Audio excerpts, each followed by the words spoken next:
Ed Stetzer, who is a very well-known, very reputable, and I believe very trustworthy missiologist, church consultant, been around for a long time. On January the 22nd of 2013, in an article he wrote for Outreach magazine, he listed 5 essentials for evangelism now. And even though these 5 suggestions are 11 years old, I believe they still apply and are just as important and just as relevant today. Here were his 5 essentials. Number 1, a clear understanding of the gospel. Number 2, a greater passion for mission. Number 3, focusing efforts toward people with little or no religious background. Number 4, new thinking in developing best practices. And number 5, and this is the one that I want to use as a springboard to introduce our Bible class lessons, or our Bible classes that begin in 2 weeks, a stronger focus on discipleship. Now, what does the word discipleship mean? It refers to the process of growth and development of a disciple. Shocking news, right? Very difficult to understand. Well, no, not really. But in order to apply this idea of discipleship, we need to understand what a disciple is. And most of this will be reviewed for you. You know what a disciple is, but again, the 3 R's of learning: repetition, repetition, repetition. The noun disciple in the Greek, mathetes, occurs 261 times in the New Testament and occurs only in the Gospels and the book of Acts. The word describes a learner, a pupil, a student, or an apprentice. The word that perhaps best describes a disciple, and in the Gospels in the book of Acts, you see this word disciple used in connection with this particular word, is follower. A disciple is a follower. All those Bible classes that I've ever taught about a disciple, when I've asked what is a disciple, that's the number one response: a follower. But a disciple is concerned with learning knowledge and acquiring a skill from expert instruction. And I believe the reason that the gospel writers and Luke in the book of Acts use this word so many times in describing followers of Jesus is because it's a word that culture was familiar with. Jewish rabbis had disciples. Roman philosophers had disciples. Greek philosophers had disciples. Those who were master craftsmen had disciples. And so it'd be very natural for the New Testament writers to take a word like this and attach it to followers of Jesus. So a disciple is engaged in learning. This education consists in the appropriation or adoption of specific knowledge or conduct, and it proceeds deliberately and according to a set plan. A disciple develops a relationship with his teachers and learns not only by listening, but also by acting and doing. The teacher then becomes the point of unity among his disciples. It becomes their desire not only to preserve their teacher's teachings, but also to propagate his teachings and fulfill his goals. Maybe the verse that best illustrates for us this idea of being a disciple is found in Luke chapter 6 and verse 40. Jesus is speaking. It's Luke's account, condensed account of the Sermon on the Mount. We sometimes refer to it as the Sermon on the Plain, a little different context for Luke. But here's what Jesus said. The student, the mathetes, is not above the teacher, but everyone who is fully trained will be like their teacher. That's from the NIV. The phrase fully trained is a very interesting word depending on its context. It is used in some contexts to refer to fishermen who are mending or preparing their nets. In military context, it refers to military officials who are preparing, training their soldiers. And so again, a good illustration of what it means to be a disciple and the goal of a disciple, the goal of a follower.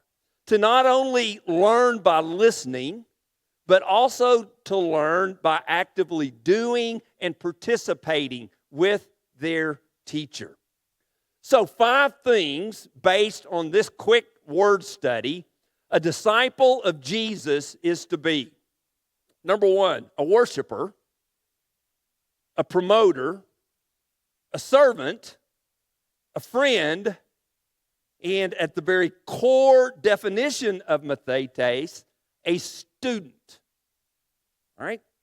Now, if you recall, just a moment ago, as I was working through an explanation of a disciple, I made the point that discipleship proceeds deliberately and according to a set plan. So there's a process that a disciple goes through to learn and to further develop as a follower. And we see this in the New Testament for a disciple of Jesus. And here is how that process, that deliberate plan might look like in our context today.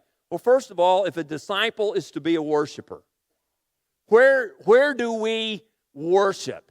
Where do we develop as a follower of Jesus for that role? Well, it's in the assembly. It's where we gather right here as fellow followers of Jesus. And so it's in the assembly that we worship our God and worship our Lord. What about promoter? Well, our vision simply is to make Jesus known.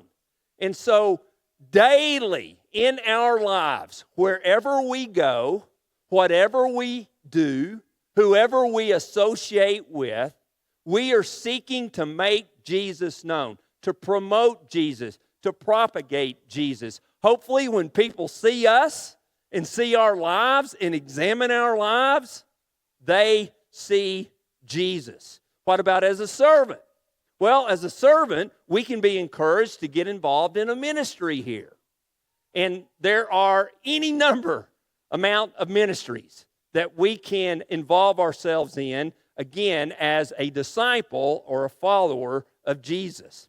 What about friend? That aspect of a disciple. If the teacher becomes the rallying point for disciples, then those disciples spend time together, right? Relationships are developed. And once again, there are a number of ways to develop relationships here at Alameda. There are organic groups, we might say, that just meet. Christians get together. Friends get together. We have life groups. We have other groups that meet from time to time where these relationships can be together. But then the 5th role of a disciple, that of student. And this is where our Sunday morning Bible classes enter. All right? So again, I'm talking as the connections minister this morning. And part of my primary role when I moved here, what did I say? 2 years, 3 months, and 17 days ago, was to engage with our adult ed program, right? And you might ask, well, why is it taking you 2 years to get there? Well, that's a good question. I'm not sure why it took me 2 years. I'm slow, I guess, maybe. Right? But the plan I'd like to share this morning has come about through a series of discussions with me visiting Bible classes, interacting with our elders, interacting with teachers, and if you remember our family meeting back on February the 18th, all right, there was a lot of discussion about our Sunday morning adult Bible classes. As a member of staff, I have had opportunity to go back and look at all the comments from I believe there were 13 groups that met that particular afternoon. And it might shock you to know there are all kinds of opinions about our Sunday morning adult Bible classes. Wouldn't it be nice if we all agreed? Guess what? We don't. In fact, some of the comments were on opposite ends from each other. Who wants that job? You know, trying to please as many people as you can. All right? And so we received that feedback. We looked at it. We talked about it. We discussed it as a staff. We discussed it with elders. I had discussions with many of you Bible class teachers. So that comes into play. And then a committee was formed, and as I prepared for that first meeting with the committee, I was interested in just how many of us attend a Sunday morning adult Bible class. And so I looked at this year, the months of January through May, because summer's kind of crazy, you know, vacations, people are in and out, that type of thing, and was alarmed by the percentage of us who are here for Sunday morning worship at 10 o'clock, but are not participating or attending an adult Bible class. In fact, 31%. So when we got together, and again, through a series, a couple of meetings and dialoguing with elders, staff, and others, all right, we feel compelled as leaders and as disciples, followers of Jesus ourselves, let's have a Sunday school drive. And that's what this is all about this morning. To encourage all of us, beginning September 8th, I guess you don't have to come to Bible class next Sunday. That doesn't sound right. You can begin to come next week, but the new plan will be unveiled 2 weeks from today, all right, on September the 8th. And we're really excited about this. And so I'm going to do the best I can to kind of talk us through what the next couple of years will be like in our Sunday morning adult Bible classes here at Alameda. All right? So here we go. First of all, there will be basically 6 adult Bible classes offered here on Sunday mornings at Alameda. And this has been the case for the past couple of years. For lack of a better term, we have 2 specialty classes, unique classes, that I believe fill a very important niche here, if you will, at Alameda. The first is a ladies' class that is taught by Lois Marshall, Colleen Bennett, and Mary Johnson, and they meet in the parlor. This class is one of diverse ages and diverse backgrounds and is a time of study, fellowship, shared lives, and shared prayer. The class is currently using Stormy Omartian's book, The Power of a Praying Woman, as a springboard for discussion. So there is a special class for our ladies. A second class is facilitated by Kevin Parker. They're kind of known as the deep dive class, where they look at Scripture verse by verse. They meet in room 165.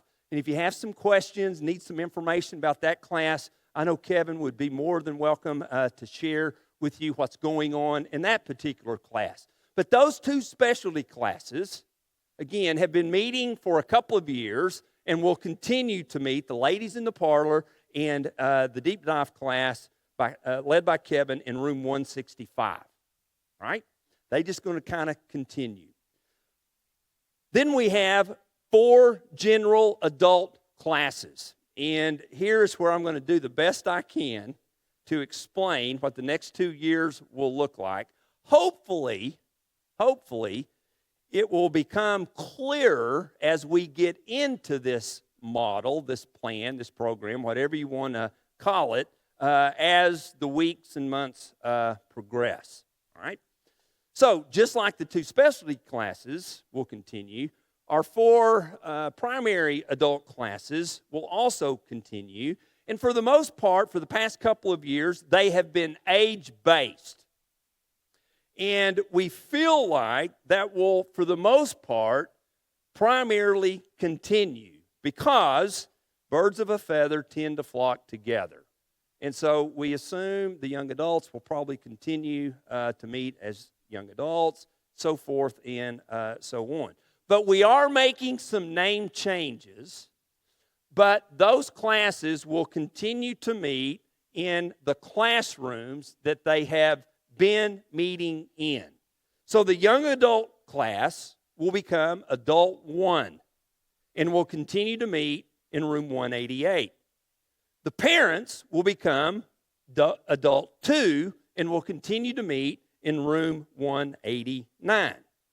Midlifers or empty nesters become Adult 3 and last week have begun to meet in room 185, and that will continue. And the classics class will become Adult 4 and will remain in room 186. Right? I need some kind of an acknowledgement that you're with me to this point. Okay. All right. Thank you. All right. So, over the next 2 years, here's what those 4 classes will study. 2 Old Testament courses, 2 New Testament courses, 2 courses from the Gospels, and 2 topical studies. So beginning 2 weeks from today, on Sunday, September the 8th, our fall quarter, the Adult 1 class, which will meet in room 188, will be taught by James Smith on the topic of apologetics. The Adult 2 class, which will meet in room 189, will be taught by Mike Hughes, and he will be teaching a course from the Gospels, the Sermon on the Mount. The Adult 3 class, which will meet in room 185, will study our New Testament course taught by Jim Brickman, the Epistle of James. And the Adult 4 class, which meets in room 186, I will teach an Old Testament course, a survey of the Pentateuch, Genesis, Exodus, Leviticus, Numbers, and Deuteronomy. Right? So these classes, now this is where it gets a little tricky, so listen. These classes will be taught a quarter, this fall quarter, and then off a quarter, be taught again in the spring quarter of 2025, and those teachers will rotate, teach the same material, teach the same class, only in a different classroom to a different adult class. They'll be off a quarter and then teach again, rotate, the fall quarter of 2025, then off again, and then rotate a final time, the spring quarter of 2026. All right.